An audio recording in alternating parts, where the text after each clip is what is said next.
Hey guys, this is your girl again, Abby of Abyshomekitchen, and you're welcome back to my channel. On today's video, I'm showing you this simple roasted garlic paste. Please sit back and watch till the end.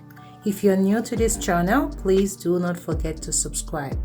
So here I'm using some garlic, some thyme,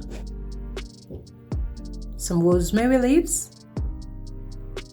and some cooking oil. You can use canola oil, you can use olive oil, whatever oil you choose.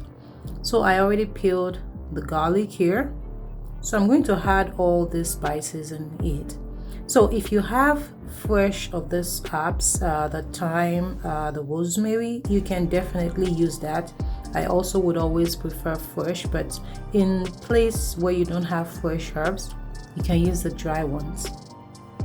So what I'm just going to do is just to put all this together, and I'm going to set it in the oven. So the idea is to make it roast. So I'm going to roast it until it turns golden brown. So you can see I'm checking back here now, depending on the heat level in your oven, as soon as it turns golden brown. Yeah, so this is the color I eventually used.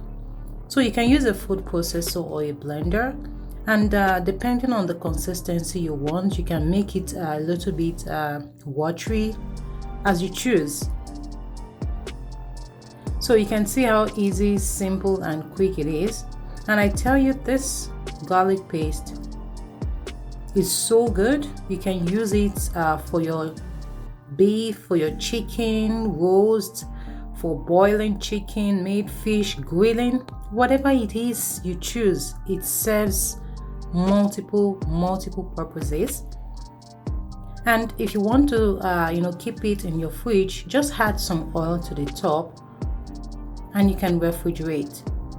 So guys, thank you so much once again for joining my channel and for watching this video. If you like this video, please give it a thumbs up and don't forget to subscribe. See you, bye.